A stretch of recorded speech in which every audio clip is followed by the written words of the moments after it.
Então, galera, é, nós estamos caminhando já para o fim do módulo, né? Hoje é a quinta aula e eu tenho ainda mais 5 temas para tratar com vocês. E eu tenho mais 3 aulas só, a gente está na quinta, sexta e sétima. Então, o que eu vou fazer? Só por uma questão de que eu não quero que vocês passem pela matéria sem pelo menos conhecer esses temas.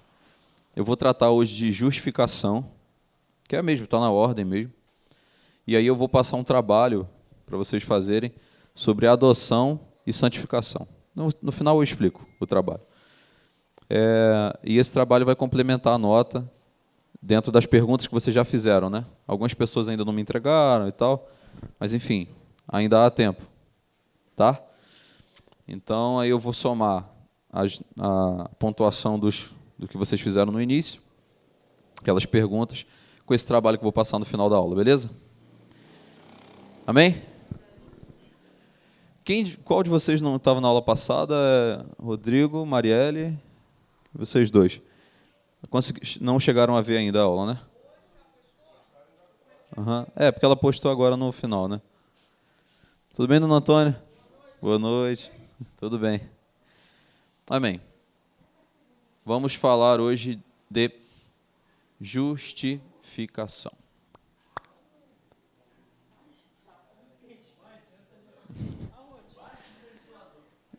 Gente, vocês estão com calor pra caramba assim mesmo? Não sabia não.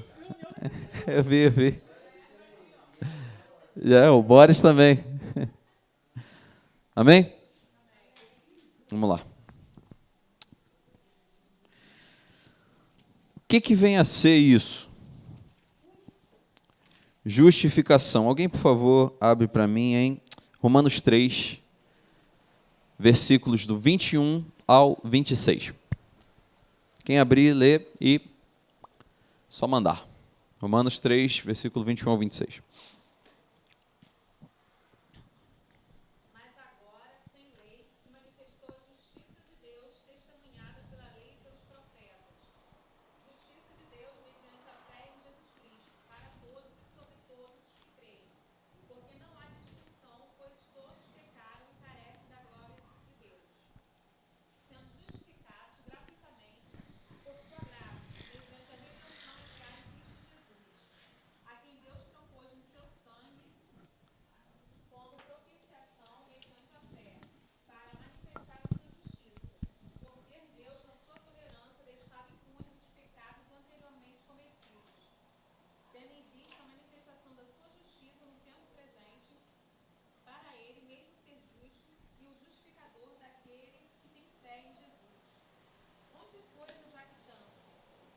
Já foi até o 26? Tá, então, existem 2 aspectos da justificação, tá? Que a gente vai tentar tratar hoje aqui. Uma primeira dimensão dele. A justificação é quando Deus considera nossos pecados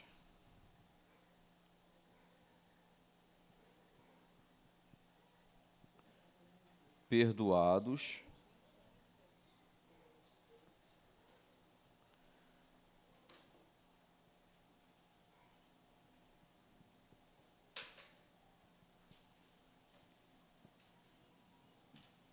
pertencente a nós.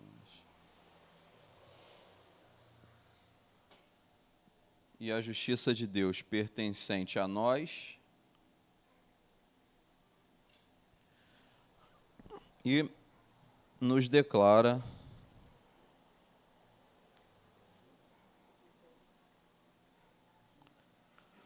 justos aos olhos de Deus.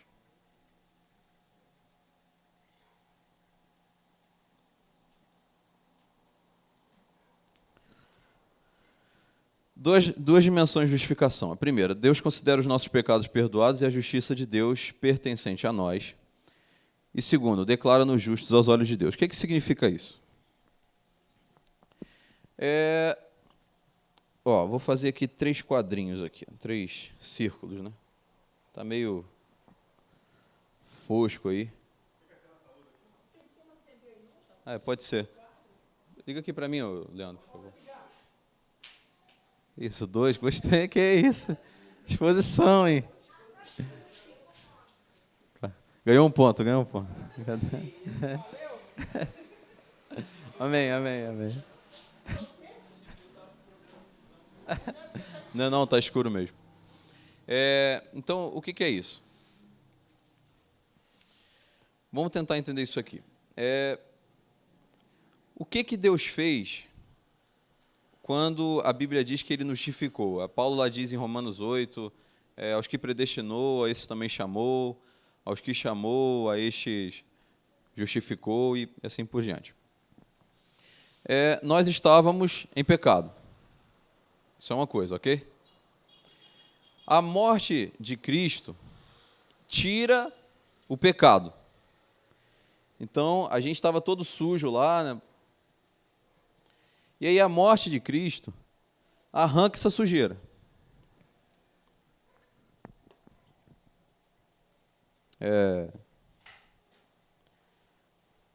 Ou melhor, perdoa essa sujeira, né? Porque não é que você nunca tenha estado sujo, é que você sabe que estava sujo, mas agora está limpo, pela morte de Cristo. E aí ele faz uma coisa que é ainda mais profunda. Ele te torna justo diante de Deus. Ou seja, diante de Deus, você agora você se apresenta a Deus de maneira positiva. Deus te olha e Ele te vê justo. Você não é mais culpado de pecado. A Marielle leu ali Romanos 3:23, se não me engano, que fala: todos pecaram e estão destituídos da glória de Deus. Então, Paulo está explicando essa questão do pecado, e ele diz o seguinte, que todo mundo está debaixo da mesma condenação. E aqueles que creem recebem de Deus a justificação. Justificação é um termo forense. O que é forense? Ele é um termo legal, é jurídico, é um termo jurídico. Ele diz que você agora está livre, é inocente. Ou seja, você era culpado de alguma coisa, você era condenado, é isso aí, ele faz essa dualidade. E agora você está inocentado, você está justificado. Até aí, isso não é tão complexo de entender, certo? Ou melhor, por mais que seja... desculpe. Depois eu passo de novo. Por mais que seja complexo, a gente está acostumado a ouvir esse linguajar, né? Pô, Jesus nos libertou. E o que ocorre? Quando a gente trata desses temas, sempre tem o risco da gente chover no molhado. O que é isso? Eu falar de algo que todo mundo já sabe. Então fica uma parada meio assim... Não, é óbvio, eu sei que é óbvio, e precisa ser dito, porque embora isso seja algo que vocês já ouviram, essas doutrinas elas não estão aí à toa. Elas foram estruturadas e formuladas porque, por muitas vezes, elas foram atacadas e tiveram de ser reafirmadas e defendidas, entenderam? E isso é algo que sempre nos traz algum tipo de renovo. A gente precisa mesmo tratar.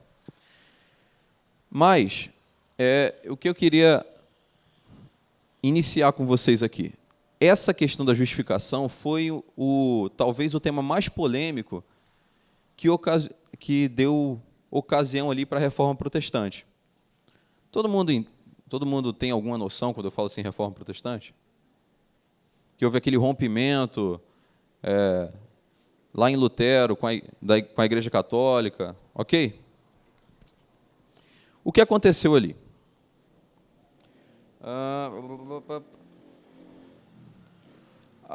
Naquela época, você tinha, na Igreja Católica, um conceito de fé que eles entendiam que para você ser justificado por Deus, você tinha que ter alguns requisitos, tá? passar por algumas coisas.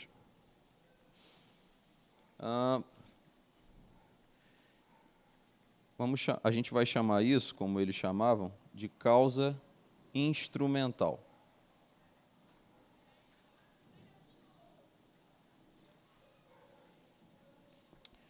O que é isso aqui? Eles entendiam o seguinte: a causa instrumental, ou seja, o meio pelo qual uma pessoa era justificada, era pelo batismo.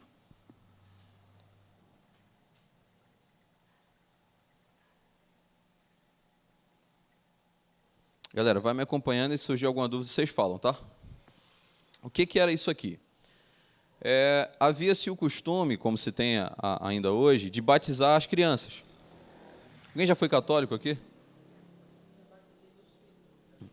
A gente continua sendo, né? Católico romano, vamos dizer assim. E eles tinham esse costume de batizar as crianças. Então, eles entendiam o seguinte: quando uma criança era batizada, ela recebia a justificação de Deus. Ela estava salva. Ela era justificada. Mas era possível que ela perdesse essa justificação. Como? Cometendo um pecado mortal.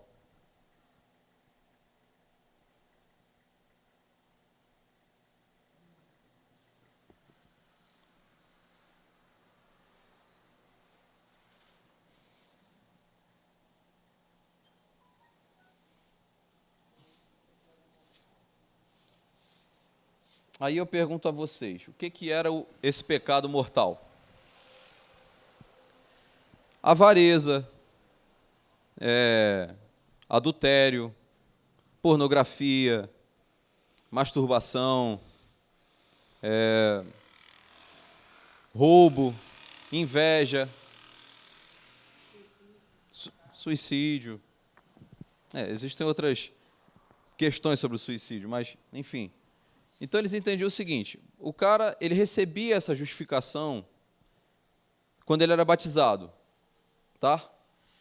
E aí, ao redor, no caminhar da vida dele, se ele cometesse um desses pecados, ele saía dessa condição de justificado. Ele era um cara que era justificado por Deus, e aí ele perdia essa condição. Ele não era mais justificado, agora ele estava na condição de pecado mortal, tinha cometido um pecado mortal. Estão entendendo até aí? Como que ele fazia para voltar à condição de justificado? Ele tinha, isso a gente chama de sacramento, né? Ele tinha que cumprir penitência. Está entendendo? E aí essa penitência ela tinha alguns elementos, que era confissão,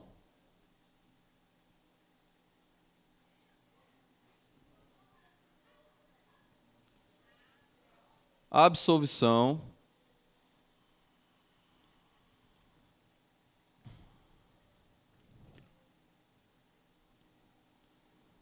e obras de satisfação.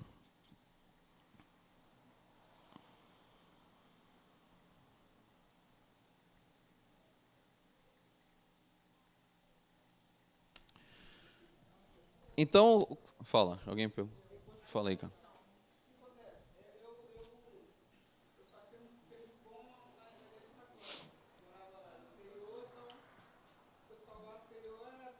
Sim.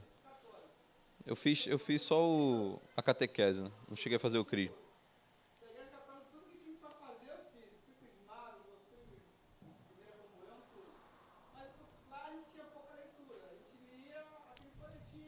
Aham.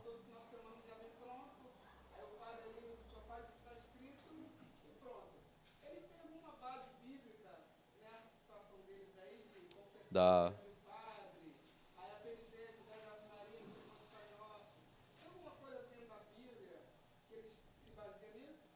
Sim, a gente vai... Eu vou explicar isso um pouco mais à frente, mas eles entendem que a tua vida com Deus, essa relação com Deus, ela é acompanhada por essas atitudes.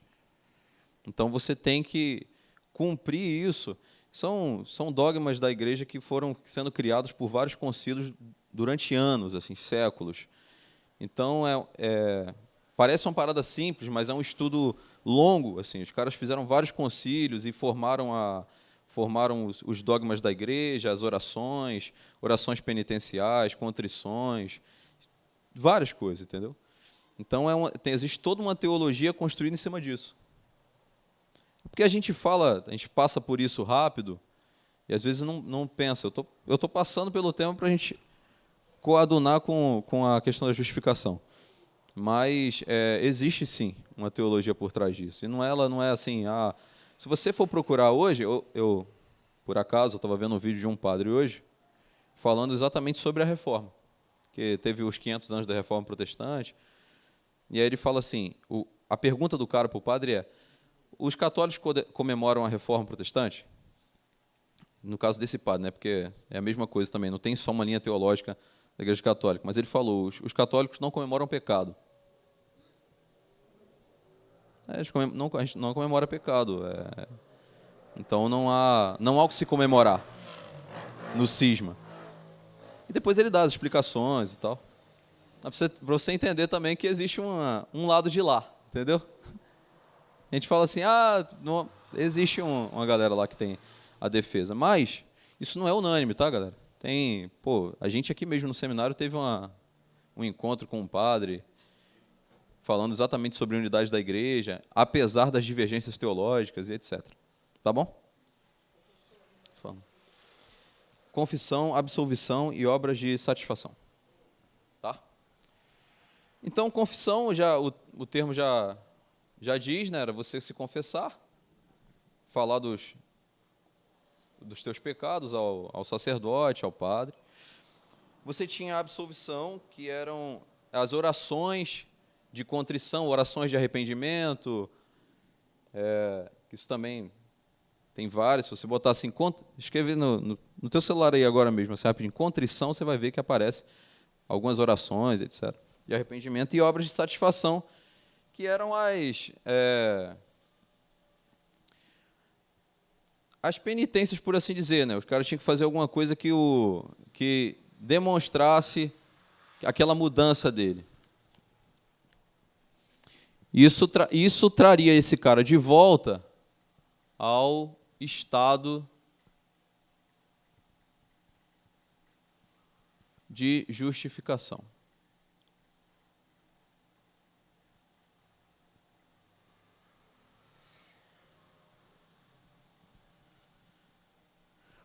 Só que isso, obras de satisfação. Uhum. Isso, eu estou falando do racha lá do cisma da Reforma Protestante, que a justificação, essa doutrina da justificação foi talvez um tema central para se haver esse racha, entendeu? Embora, a gente até sabe disso, né? Embora Lutero não queria que houvesse o racha, ele aconteceu muito com base em cima dessa discussão aqui. A gente vai entender por quê.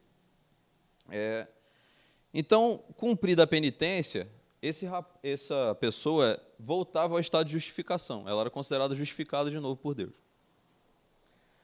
Só que o que acontece? Isso a gente tem que entender também para não causar calúnia, né? A gente falar coisas erradas a respeito dos irmãos católicos. Eles não achavam que essas obras aqui traziam para essas pessoas mérito. Elas não mereciam ser salvas, elas não obrigavam Deus a considerá-las justas só porque eles faziam isso aqui. Elas tinham, essas obras davam a elas a qualificação. É até esquisito a gente falar isso, né? Porque a gente não está acostumado a tratar dessa forma.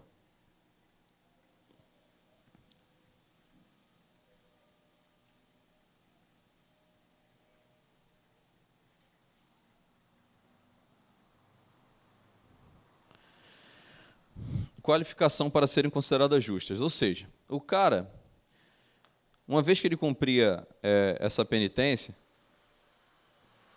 ele estava apto a ser justificado por Deus. Isso não queria dizer que Deus era obrigado a justificá-lo. Quem está entendendo? Mas ele já estava apto a isso, porque ele tinha passado pelos sacramentos, tanto do batismo quanto da penitência. O que isso significa? Que a justificação era algo infundido na alma do crente. No entendimento deles, Deus colocava essa condição da justificação dentro da alma da pessoa. Infundia. Isso acontecia especialmente aqui, ó, no batismo. Era uma infusão.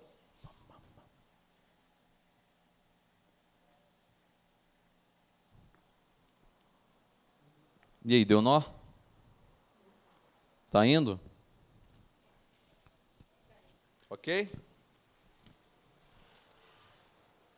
Ponto. Qual que era a discordância dos reformadores? Vou passar um traço aqui.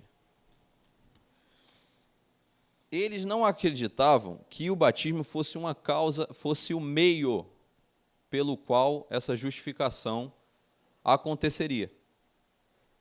Ou seja, eles não acreditavam que seria por causa do batismo ou por causa da penitência que uma pessoa seria qualificada para receber justificação de Deus.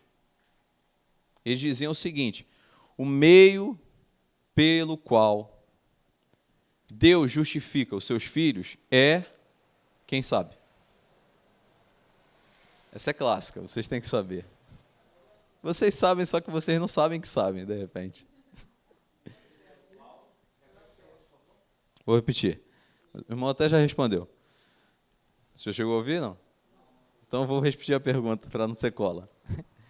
Os reformadores discordavam que a causa instrumental, ou seja, o meio pelo qual uma pessoa poderia ser considerada justa, fosse o batismo ou o cumprimento das penitências. Eles não acreditavam, por exemplo, que essa justificação estava infundida na alma e aí a pessoa, pelo cumprimento dessas duas questões, conseguiria ser qualificada. Eles acreditavam que era outra coisa. Era o quê?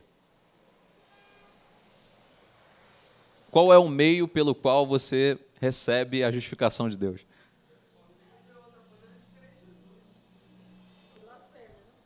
Isso aí. Fé. Fé. Aí, daí vem um dos famosos pontos dos 5 solas, que é o solo fides, né?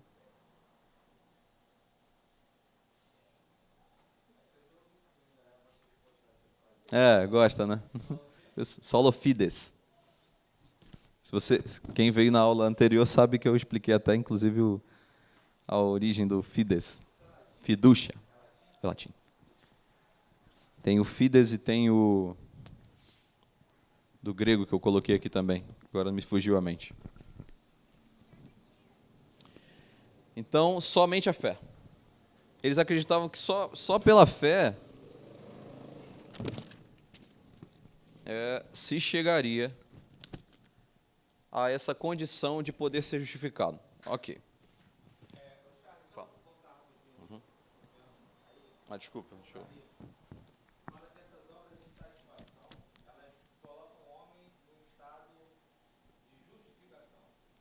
qualificam ele para ser justificado. É porque o que acontece? Se eu disser para você que isso o justifica, pode te dar a falsa impressão de que se ele fizesse isso, ele estaria automaticamente justificado.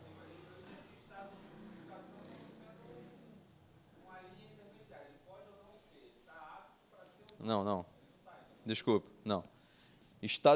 Quando eu falo estado de justificação, é justificado. Isso. O fato dele cumprir esses sacramentos faz com que Deus já o possa justificar. Não quer dizer que Deus é obrigado a isso. Porque isso, se eu falasse que só o fato deles cumprirem o sacramento já o justificariam, eu teria que dizer, então, que a obra de Deus não é essencial. Isso aí. É isso aí. Isso o torna apto. Entendeu? Uhum. Penitência. Porque eles entendiam o seguinte: no momento que o cara fosse batizado, a pessoa fosse batizada, ela estaria justificada. Ponto. Ponto, está justificada. Conforme ela fosse caminhando, crescendo, ela cometesse um pecado mortal, e aí eu expliquei que pecado mortal, na concepção deles, pode ser o quê? Avareza, roubo, inveja, qualquer um desses. Ela entendeu que ela cometeu esse pecado mortal, então ela saiu da condição justificada. Ela perdeu essa condição.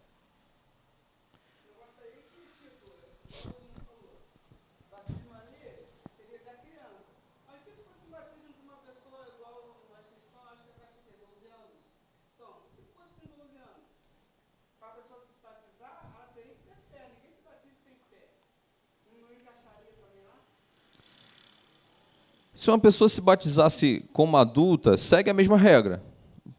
Ela, foi batizada, está justificada. Pecou mortalmente, tem que cumprir a penitência. A regra é a mesma. A discussão sobre a fé, essa é uma discussão, inclusive, das aulas passadas. Né? A pessoa tem fé antes ou depois que é regenerada? Quem está lembrado dessa discussão? Aí aí você já entra num outro ponto. Tipo assim, mas o cara para querer ser batizado, ele teve fé primeiro. Mas se ele teve fé primeiro, quem botou essa fé nele foi Deus ou foi ele mesmo que entendeu que deveria ter a fé? Entendeu? Isso aí. A gente entra por aí. Sacou? Entendeu mesmo? Fala, pergunta. Ok? E aí o que eles diziam? Que essa fé era imputação. Que essa justificação era por imputação. Imputar é colocar na tua conta o crédito de outra pessoa. Eles diziam o seguinte: a justificação é colocar na tua conta a justiça de Cristo. Quem entendeu? Só que os dois concordam com isso.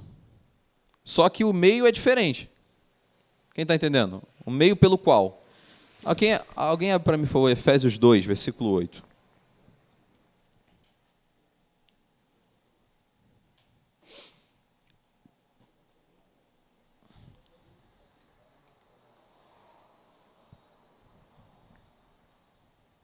Efésios 2, versículo 8 e 9. Achou? Lê.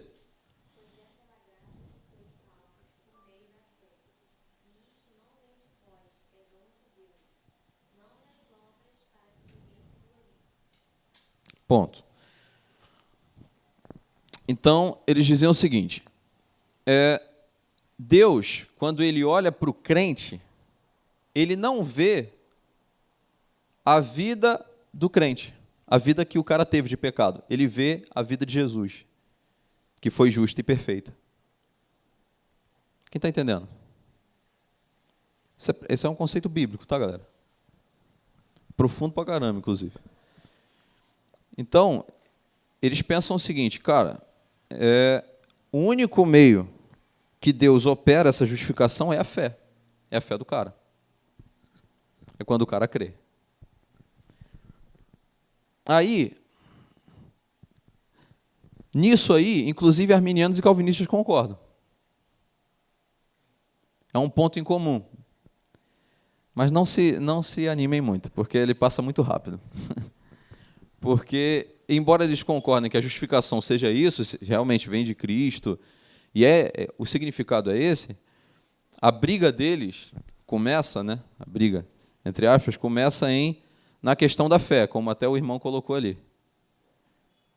Se o cara crê, essa fé manifesta nele, é porque Deus colocou ela nele antes da fundação do mundo, ou é aquela fé que é comum a todos?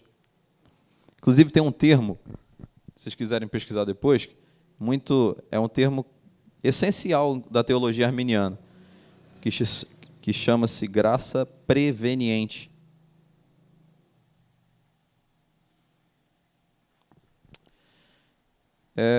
Preveniente é aquilo que vem antes. Que é o seguinte, é uma graça de Deus que opera nas pessoas e que leva as pessoas a querer Deus. Só que esse querer Deus pode ser rejeitado. Eu já falei disso aqui, né? Embora eu não tenha dado o termo, já expliquei isso, que ele pode ser rejeitado ou pode ser aceito. Ok? Entendemos isso? Caminhando.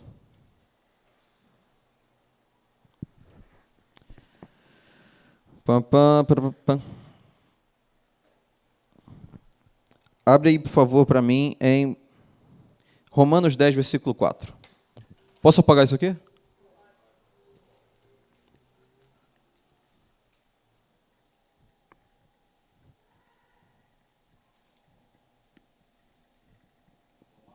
Romanos 10, versículo 4.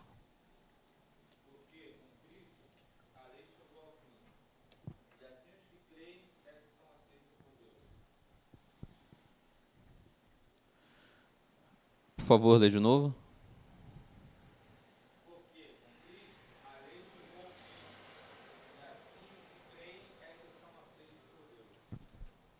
Amém. Justificação inclui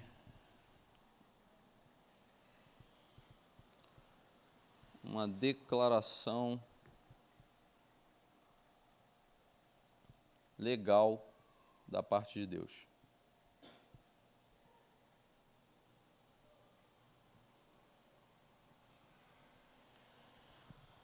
Tá, o que significa isso? O cara, eles não entendem, a gente não entende, né, pelo estudo teológico, que a justificação seja algo que transforme o íntimo, que seja uma operação no íntimo da pessoa. Ela é uma declaração mesmo, como se fosse algo, eu te falei aqui, né, algo forense.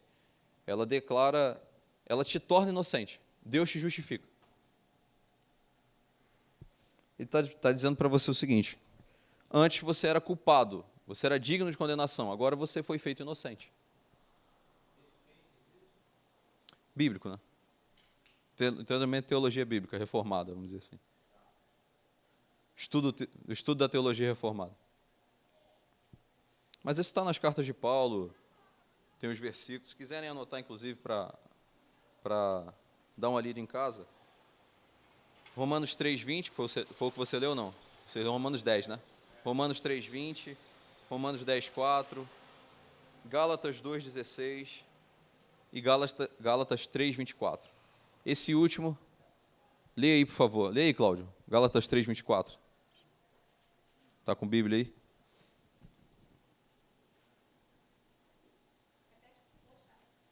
Os versículos? Romanos 3,20, Romanos 10,4, Gálatas 2,16 e Gálatas 3,24. Nada.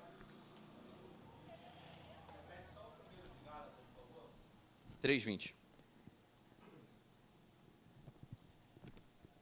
Achou, leu aí? 3,20. De Gálatas, pô. 3,24.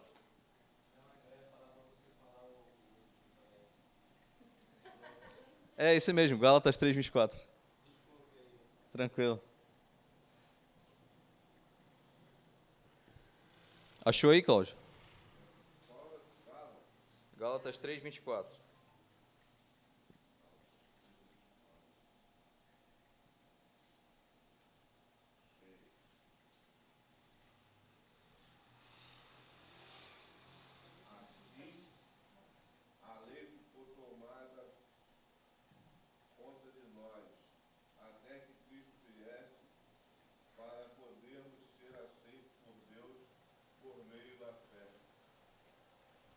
de novo, a ideia de por meio da fé.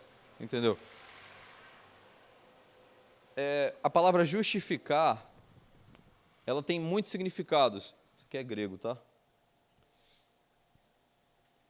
Elas têm muitos significados, pode ter muitos significados no grego. Mas um deles, que aparece muito e é importante, é o de declarar justo. Então, a ideia nesses textos que eu dei para vocês é sempre a de que Deus nos declara justos.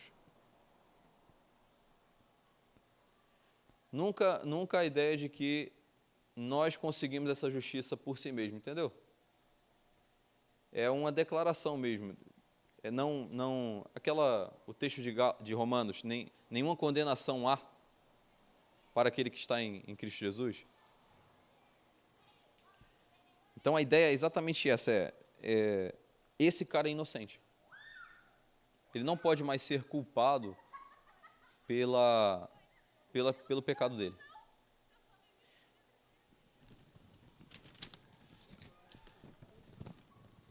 Ok?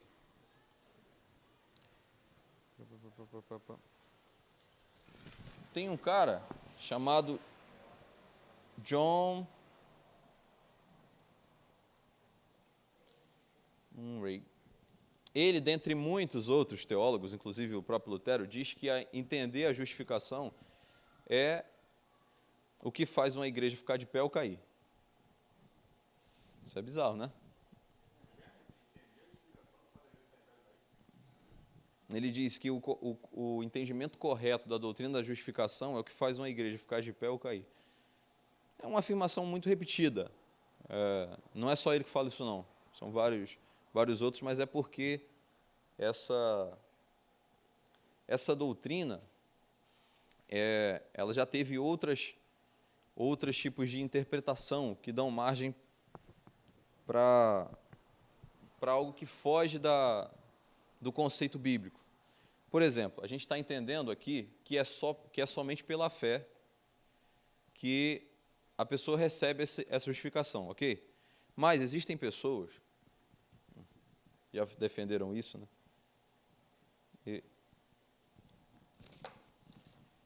Que acreditam a gente vai ver isso mais para frente também,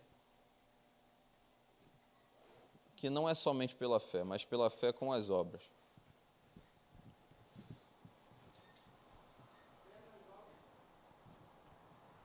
Salvação é fé mais obras.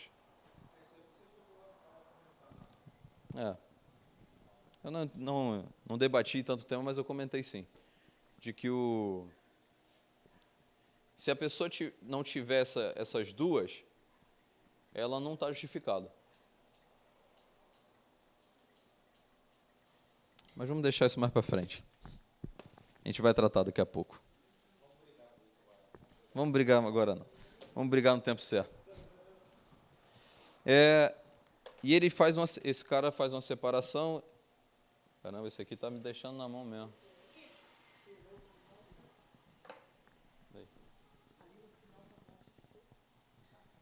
Morte aonde? Lugar, incluindo a declaração legal da parte de Deus. Ele faz uma separação.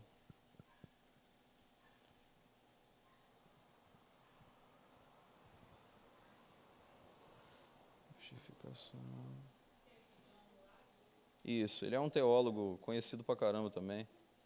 Ele escreveu um livro chamado Redenção Consumada e Aplicada. Ou Aplicada e Consumada, não lembro a ordem.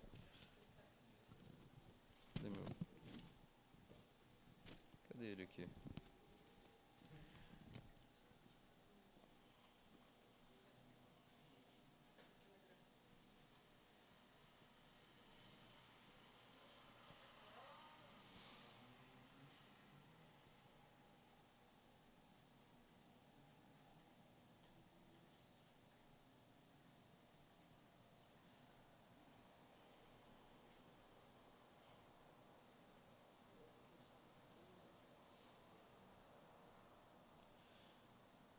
Só reforçando aquela ideia, né, ele diz o seguinte: regeneração é um ato de Deus em nós, enquanto justificação é um julgamento de Deus a nosso respeito.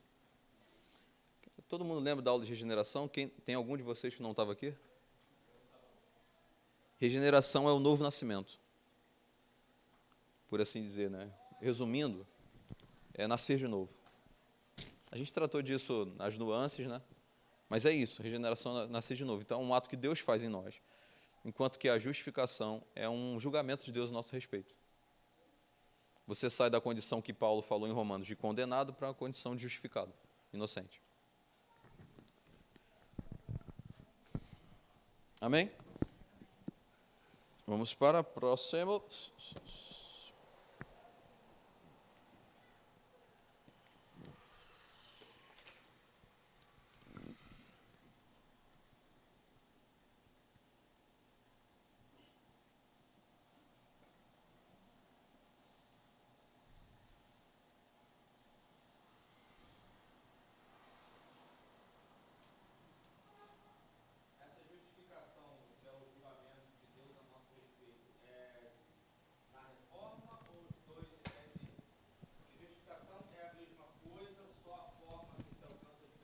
Isso aí. Não, isso aí da segunda opção. Eles entendem que a justificação é isso. Isso. Isso aí. Isso aí. Isso aí. O meio pelo qual. A diferença está no meio pelo qual.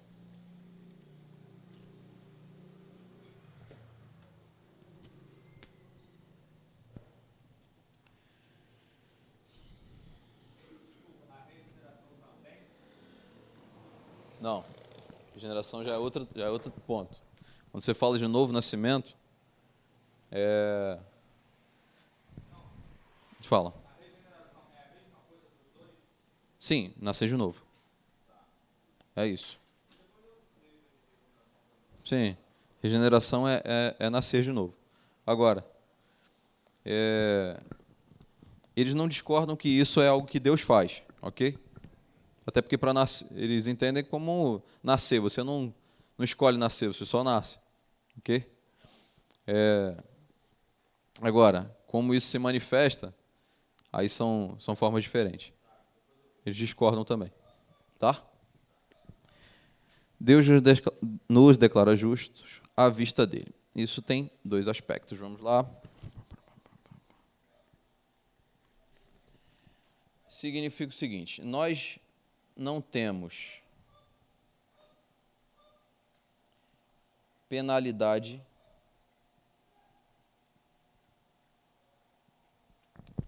a pagar pelos pecados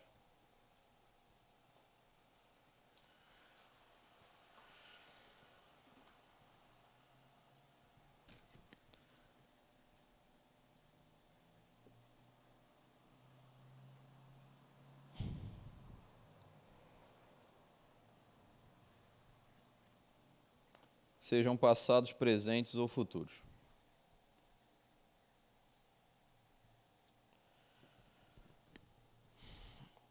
O primeiro aspecto disso de Deus nos declarar justos à vista dele, é que ele não nos cobra a pena pelo pecado, seja isso é atemporal, seja do passado, presente ou futuro.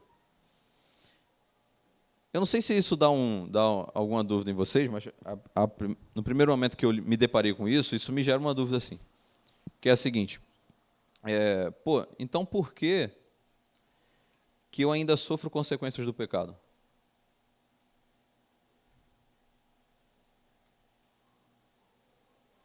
Você entendeu a pergunta?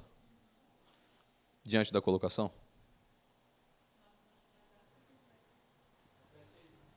Vou falar de novo.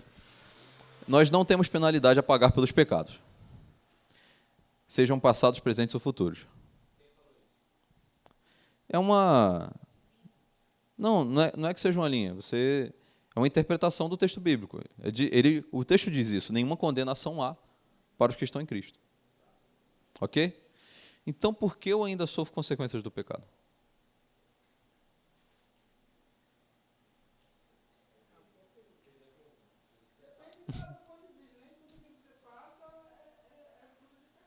Mas realmente, é verdade o que você disse. Mas realmente tem coisas que são pecado, que são frutos do pecado.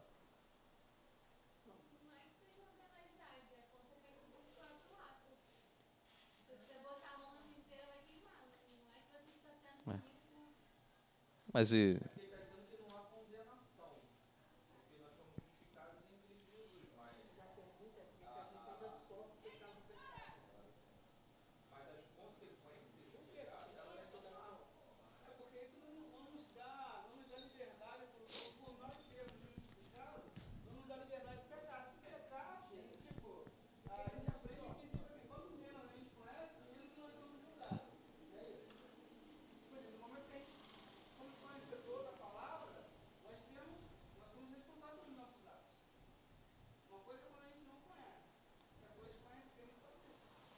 Mas e o nenhuma condenação há?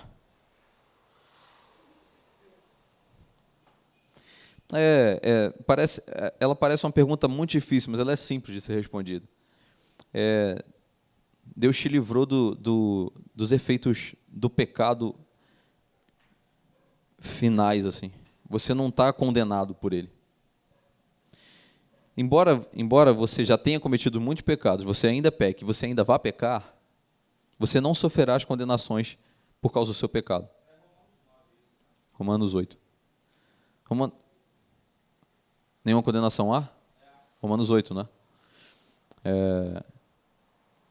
Tem um texto que Paulo fala, o salário do pecado é a morte, mas o dom gratuito de Deus. Ele fala o dom gratuito. Se eu não me engano, é isso mesmo. O dom gratuito de Deus é a vida eterna em Cristo, não é isso? Isso aí.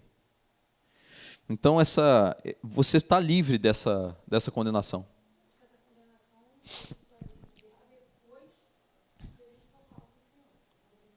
Sim, isso entende-se assim mesmo, que é salvo, né? Uma vez salvo, você está livre dessa condenação.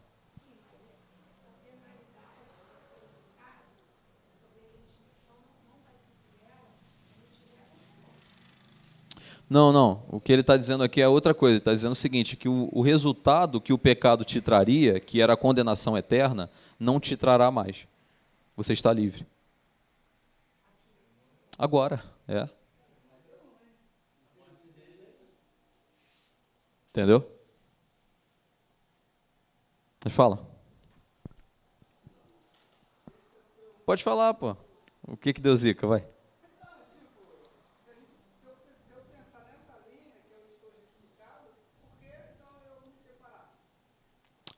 Sim. A gente vai chegar nessa pergunta também. É uma boa pergunta. É uma boa pergunta. Muitas pessoas já fizeram ela, não é? Que bom que você está por esse caminho. Vamos chegando lá, vamos chegar lá. Calma. Por que me santificar então? Né? Já estou salvo? Né? Cara, será que o problema sou eu? O problema... Deus nos declara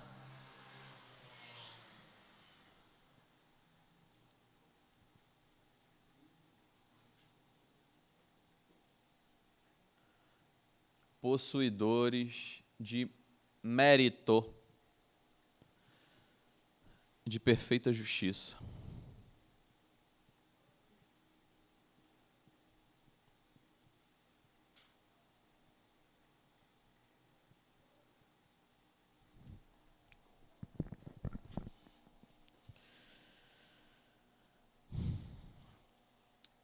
Alguém abre, por favor, em Isaías 61, versículo 10. E outra pessoa em Romanos 4, versículo 3. Uma pessoa abre em Isaías 61, versículo 10, a outra abre em Romanos 4, versículo 3.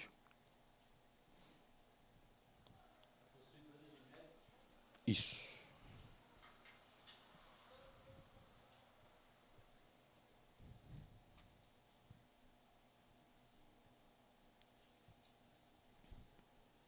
Quem achar, lê, Isaías 61, 10.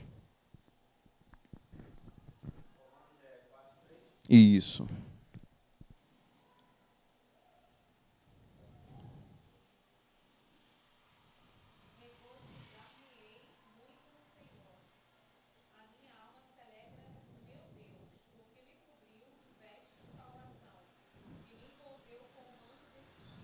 Amém, é isso.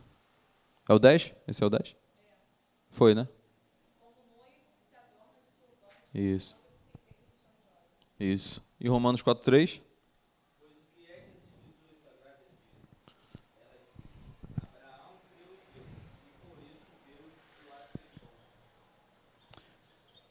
Então, o que é isso aqui? Deus nos declara de possuidores de méritos de perfeita justiça. Ele nos veste, como está ali em Isaías, né? Me cobre de salvação e me veste com justiça. Com a justiça de quem?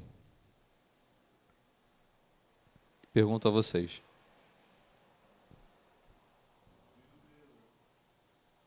É isso. Jesus nos cobre com a justiça de Cristo. Falei Jesus, né? Deus Pai nos cobre com a justiça de Deus Filho.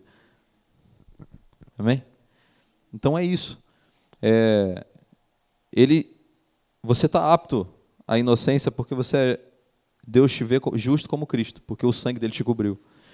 Então a gente vê aí que tem duas dimensões dessa justificação. Tem o fato de Deus não nos penalizar pelos nossos pecados e nos imputar, que eu já expliquei, né, que é acreditar na nossa conta a justiça de Jesus. Porque, vamos pensar o seguinte, se o problema fosse só pagar os pecados, Jesus não precisaria necessariamente ter nascido de uma virgem, ter vivido, ter sido um homem correto durante toda a vida dele, correto diante dos preceitos de Deus, é óbvio. Ele poderia ter só morrido, ter vindo, morrido na cruz e pagado os pecados. Só que essa questão de pagar os pecados, ela te coloca numa condição neutra. Ele não só paga a tua dívida, ele te torna justo também. Está dando para entender? Tá? Ele não só tira a tua condição pecaminosa, ele também te declara justo.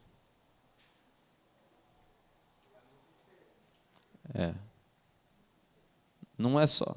Está acabando? A Vitória apareceu ali. Ele não só ele não só te declara inocente, perdão. Ele não só te tira a culpa, mas te declara inocente. Quem entendeu? As duas são duas coisas, entendeu?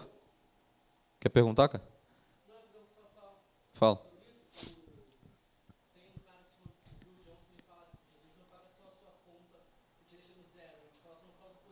Isso aí.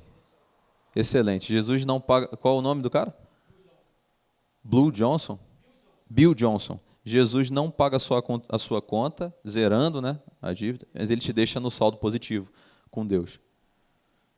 Cara, isso é maneiro pra caramba, né? Não, para pra pensar, muito maneiro. Não é uma parada assim, pô? Eu acho muito legal, cara.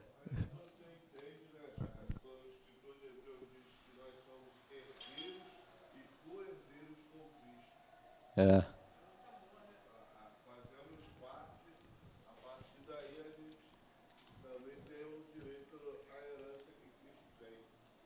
Exatamente. Pô, cara, isso aí é muito profundo. Essa questão de você aplicar a penalidade do pecado é porque é o seguinte: a gente pelo menos está falando aqui de três tipos de imputação, né? Que vamos lá, o pecado de Adão foi imputado a nós.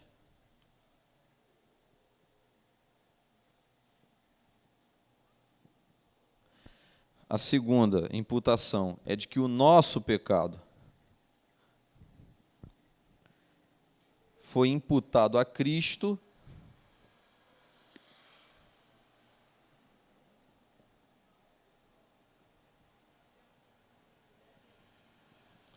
E a terceira é de que a justiça de Cristo foi imputada a nós.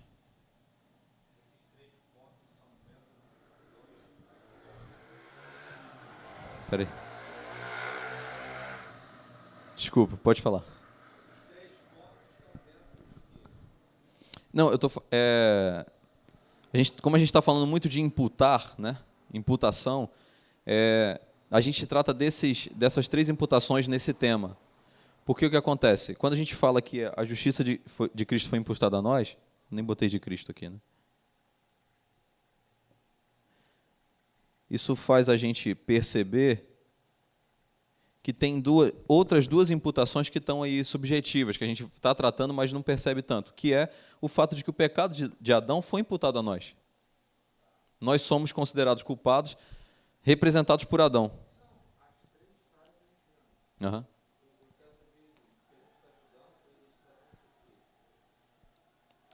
Justificação. Sim, eu tô caminhando para a gente entender por que foi necessário ser justificado. Por que eu sou culpado? Porque Adão pecou e esse pecado dele foi imputado a mim. Essa condição pecaminosa. Uma vez que eu sou culpado, eu precisava ser justificado. Mas esse meu pecado, ele foi imputado a Cristo. Então, o meu pecado foi creditado na conta de Deus. Exatamente, a gente fez uma troca. Justa pra caramba, por sinal.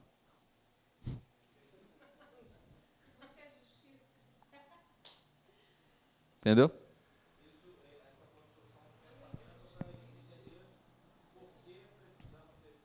Isso. É um ponto. Não, tudo tranquilo. Sem problema. Por quê, né? Sim, já se perde. Cadê? Deus pode declarar justo porque eles imputam a justiça de Cristo. Falei disso. Tá. Vamos para o ponto do meu irmão Leandro. Tá copiando? Quer que eu fale? Na primeira, o pecado de Adão foi imputado a nós.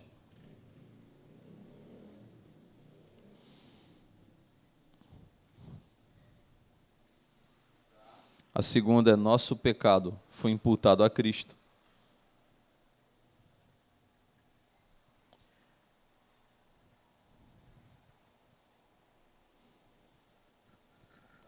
E a terceira é que a justiça de Cristo foi imputada a nós.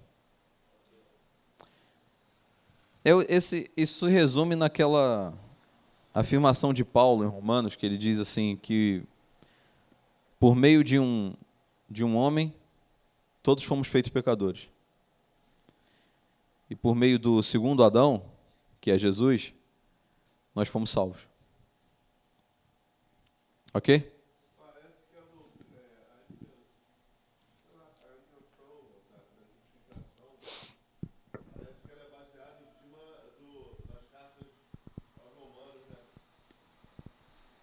Porque a teologia... Uhum.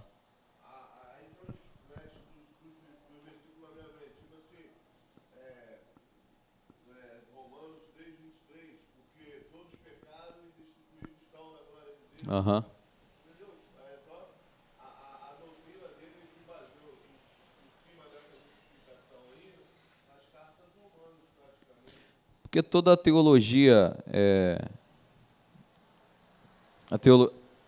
a teologia cristã tem muita base em Paulo, né? Que construiu praticamente todo o pensamento teológico da igreja naquela época. E Agostinho tem essa revelação, né? Esse estalo mental na alma em Romanos, onde ele trata da fala.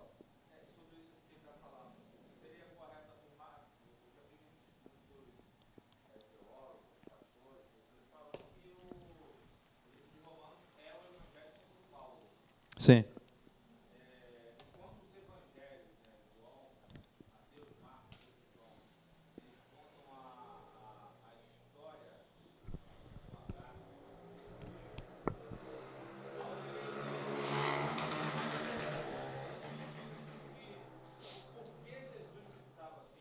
É.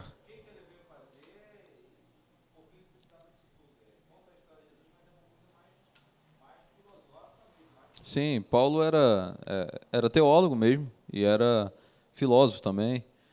E ele recebeu uma missão de Deus de pregar para os gentios, né? Em contrapartida, ele também teve que enfrentar muitas vezes os líderes judeus que eram contrários a isso, e alguns deles tinham se convertido, e aí você tinha uma briga dos que acreditavam que os cristãos tinham que seguir costumes judaicos, eles chamam de judaizantes, né?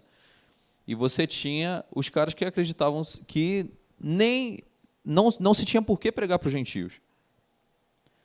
Então, ele tem que ir recebendo mesmo por revelação, pelo menos creio eu, e escrevendo ali, entendendo, com base no estudo que ele tinha mesmo do Antigo Testamento e a experiência dele com Deus, do porquê que Jesus tinha vindo, qual era o alcance da obra de Cristo, por que ela alcançava os gentios, por que ela não era só para os judeus. Ele fala disso tudo em Romanos. Tudo em Romanos. Porque a gente leu, inclusive, ele leu ali o versículo, né, que a lei era uma tutora até Cristo. Isso era você imagina para um cara judeu que aprendeu desde a infância dele a seguir todos os ritos da lei, ouvir assim que a lei era só uma tutora até Cristo. Cristo sabe? Então assim, realmente foi um evangelho mesmo. E ele teve que fazer uma defesa. Eu não desprezando a defesa dos outros apóstolos, né? Porque eles também, o fato de eles escreverem livros à toa, tinha diferente. É quase um trabalho de mestrado, doutorado, não sei. É profundo pra caramba. Alguém abre para mim, por favor, em Tiago 2:24. E aí a gente vai entrar no bafafá da discussão. Sim.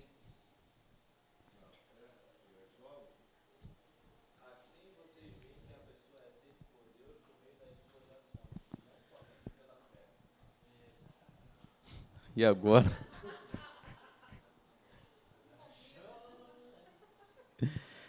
Explica aí. Vou dar oportunidade para vocês. Fala aí.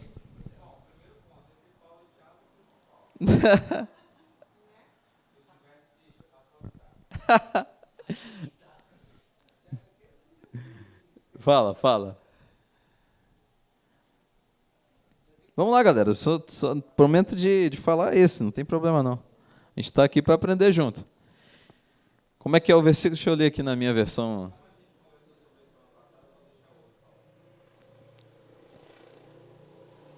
Falem aí. Tiago 2:24.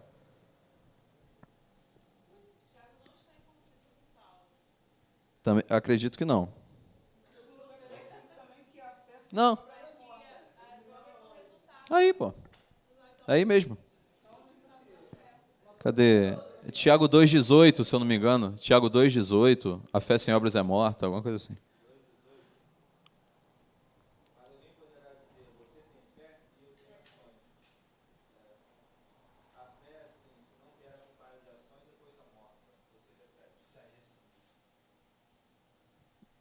Fala, Leandro. Você que puxou o assunto, né?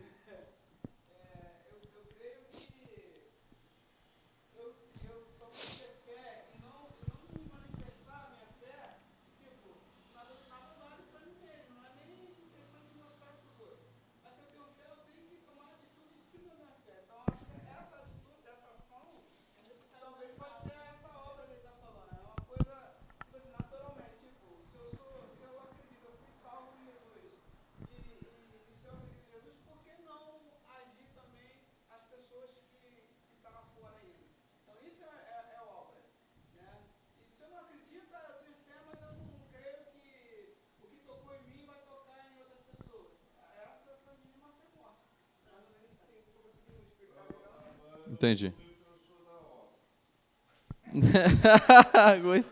Fala. Eu conheço pessoas que não vão à igreja e mandam os seus dízimos.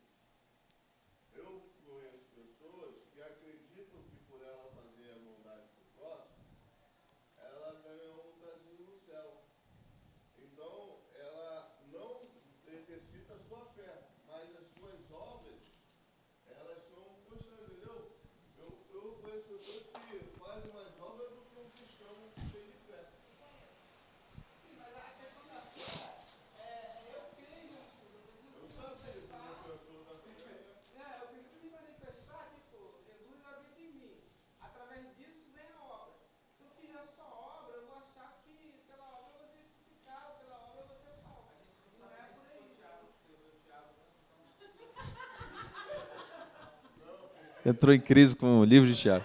Mas o que estava acontecendo na igreja, Tiago era pastor da igreja de Jerusalém, a igreja ali, local.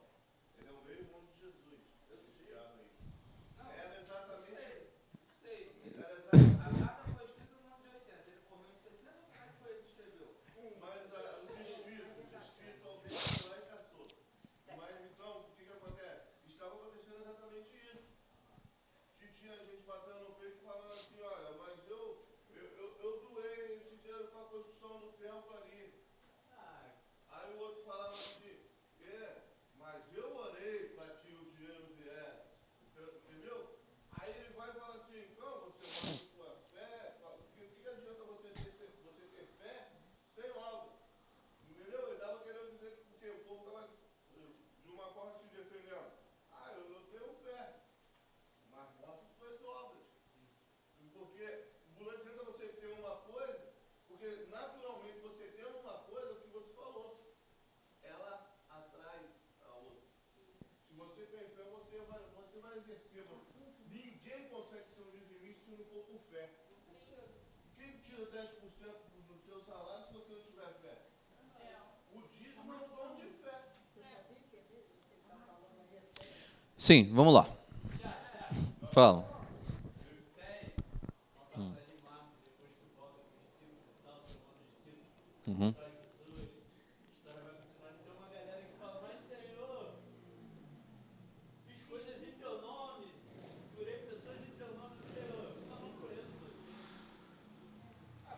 Uhum.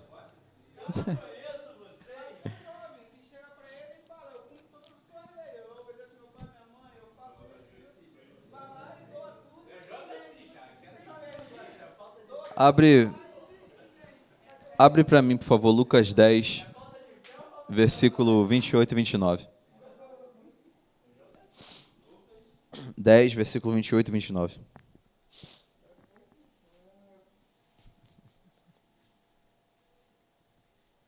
Laís, fala a tua resposta aí, pô. Achou, Leu? Lucas 10, 28 e 29. Escuta aí, escuta aí.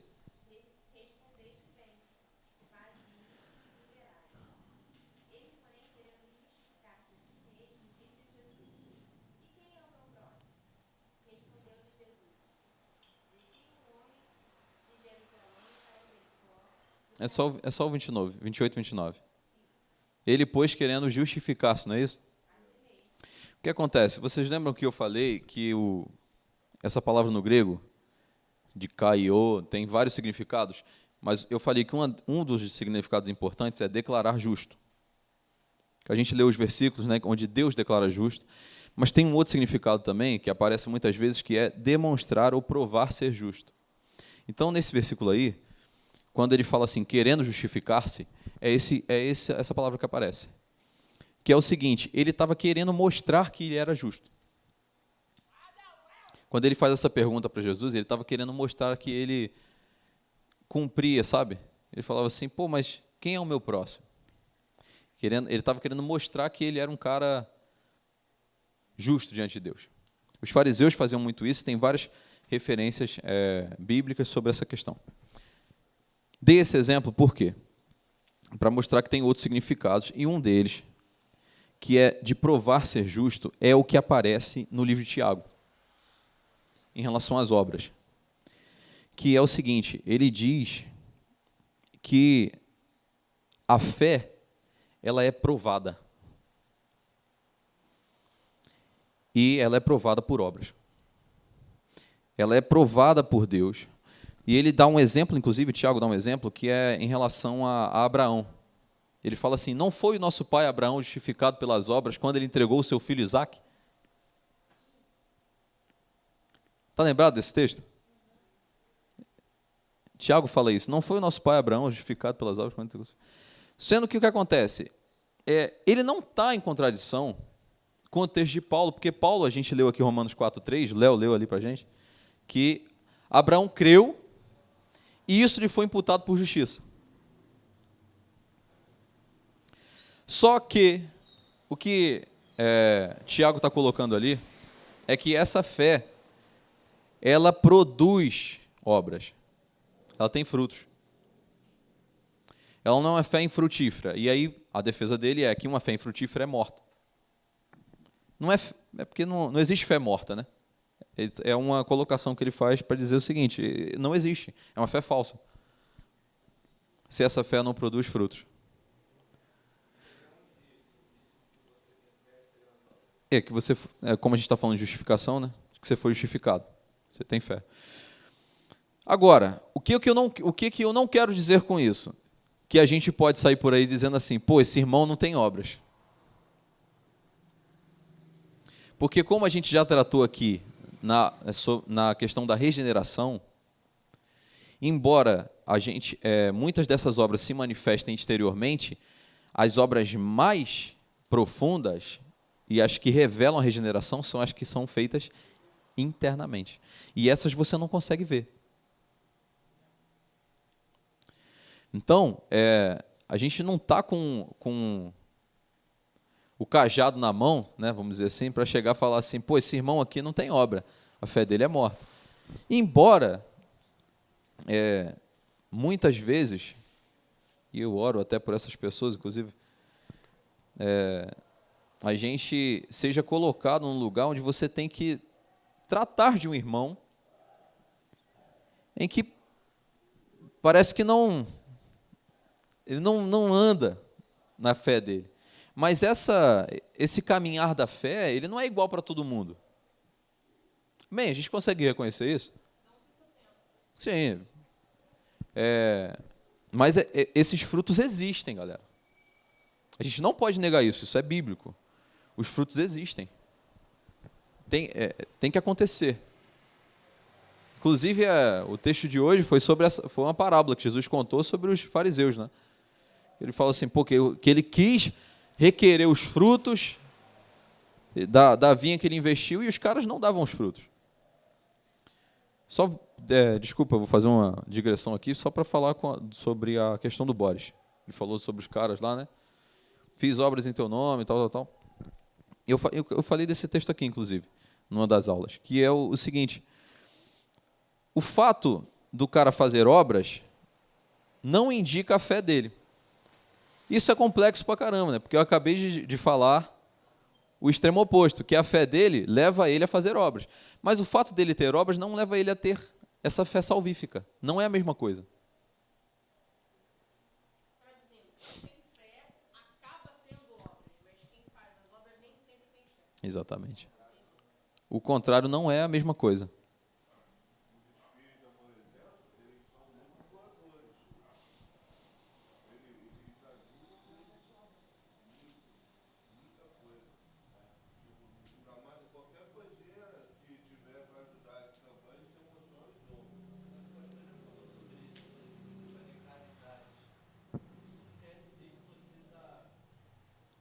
Sim, não indica. Não é uma indicação. O cara realizar milagres. Falei, a obra que revela é uma obra interna. Pô,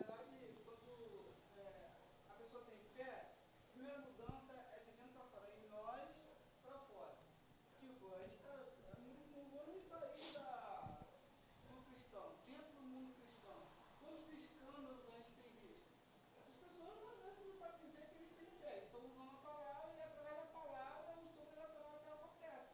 Mas eles, vai chegar na vez deles e vai ficar de fora, porque dentro dele, no momento que eu tenho consciência que Cristo veio e fez o que fez por mim, eu jamais vou me desviar fazendo algo parecido. No momento que eu não tenho esse temor, eu faço da obra dele como se fosse um começo para mim. Tudo que eu faço é querendo tirar vantagem disso. E vai chegar um dia que Deus vai cobrar isso. ali na lista de Gálatas, quando ele fala de frutos do Espírito, todos os frutos que ele fala são internos. Fidelidade, benignidade, longanimidade, fé, amor, paz. Então, assim, essas são coisas que você não consegue medir. Você não consegue fazer isso, uma constatação disso a olho nu. Isso é pelo Espírito.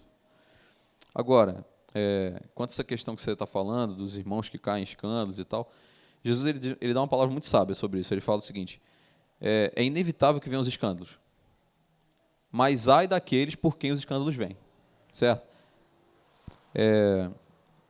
E o que acontece? Eu falei até isso aqui numa aula também. Eu acho muito mais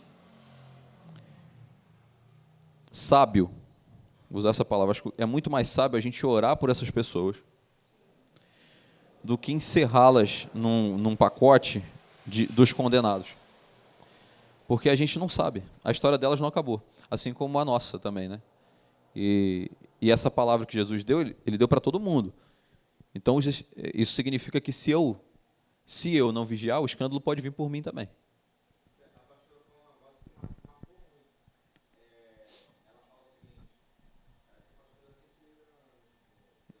Nas teologias, né? Mas ela fala umas paradas meio que eu me...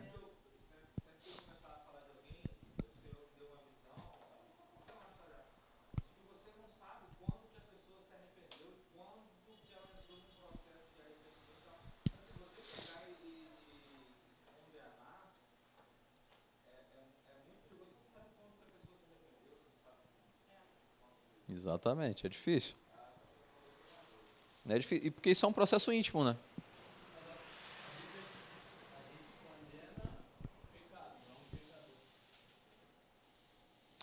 Galera, como eu falei, trabalho.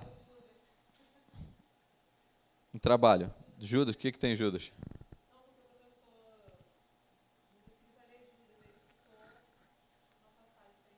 Ah, tá, maneiro. Anota aí. Vão ser em grupos de 3, tá? Até 3 pessoas. Se misturem, chamem a galera que não teve presente na aula hoje. Façam grupos. E vocês vão falar sobre duas coisas: adoção e santificação. O que eu quero sobre esses temas?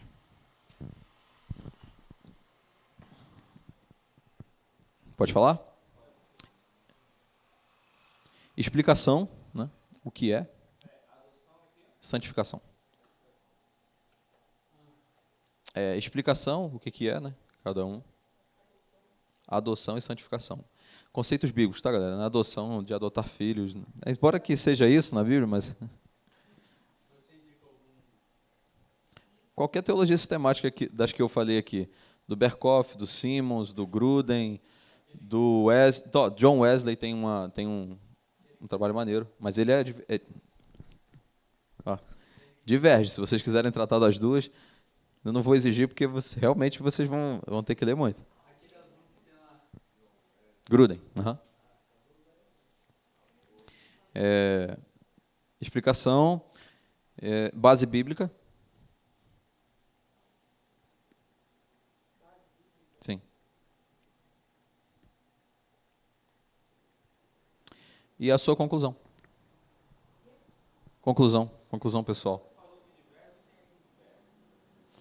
É porque não sei, assim como a maior parte dos temas que eu tratei aqui, não existe só uma linha que trata disso. Então, se você pegar o John Wesley, que eu citei, que é uma estruturação da teologia arminiana, ele vai tratar de outro jeito.